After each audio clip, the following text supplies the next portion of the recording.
একটা সময় ছিল যখন নির্মাণ মানেই ছিল লোহা আর সিমেন্টের যুগলবন্দি, কিন্তু সেই যুগ বদলে গেছে। আজকের বিশ্ব নির্মাণ করছে এমন এক উৎপাদনে যেটা লোহার চেয়ে 7 গুণ হালকা, মরিচাহীন, কিন্তু আরো বেশি টেকসই।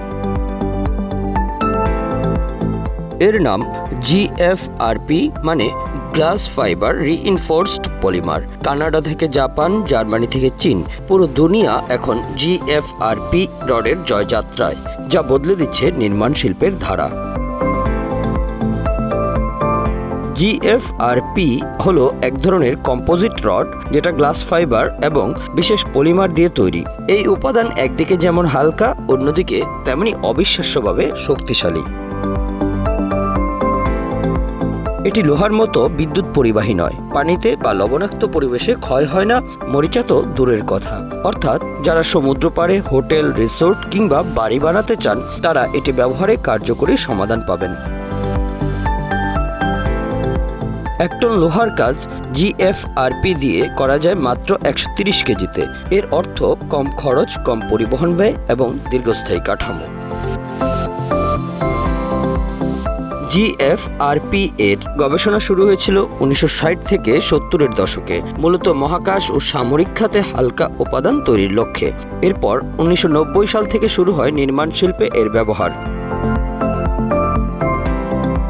সবচেয়ে আগে বাণিজ্যিকভাবে উৎপাদনে নামে কানাডার পাল্ট্রল ইন নামে একটি কোম্পানি, ভি রড ব্র্যান্ড দিয়ে। পরবর্তী সময়ে যুক্তরাষ্ট্র, জার্মানি, জাপান ও চীন এ শিল্পে নেতৃত্ব দেয়।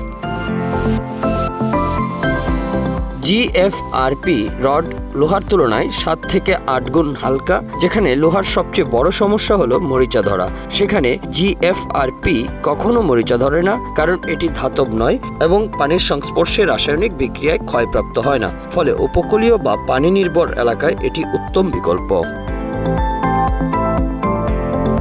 জিএফআরপি রডের আয়ু 75 থেকে 100 বছর পর্যন্ত হতে পারে। এটি নির্মাণ কাঠামোর স্থায়িত্ব বাড়ায় এবং রক্ষণাবেক্ষণ ব্যয় কমায়। জিএফআরপি তাপ ও বিদ্যুৎ পরিবাহিত করে না, ফলে বৈদ্যুতিক স্থাপনায় এটি নিরাপদ। বিদ্যুৎ কেন্দ্র, সাবস্টেশন, মোবাইল টাওয়ার ইত্যাদিতে ব্যবহার উপযোগী। এটি চৌম্বকীয় ক্ষেত্রের প্রতিক্রিয়াহীন, তাই হাসপাতালের এমআরআই রুম, রেডিওথেরাপি কেন্দ্র বা পারমাণবিক স্থাপনায় বিশেষভাবে উপযোগী। অ্যাসিড, ক্ষার, লবণ ইত্যাদির ক্ষতিকর প্রতিক্রিয়ার বিরুদ্ধে প্রতিরোধী। জিএফআরপি রড লোহার মতো এত সহজে ভাঙে না। এটি বেশ নমনীয় এবং দারুণভাবে টান বা চাপ সহ্য করতে পারে। ভূমিকম্পন প্রবণ এলাকার স্থাপনায় উপযুক্ত। হালকা ও নমনীয় হওয়াতে এটি কাটতে, বাঁকাতে বা বসাতে খুব সহজ। কনস্ট্রাকশন টাইম অনেক কমে যায়। মরিচা বা ক্ষয়ের আশঙ্কা না থাকায় রক্ষণাবেক্ষণ করতে হয় না, দীর্ঘমেয়াদে খরচ অনেক কম পড়ে।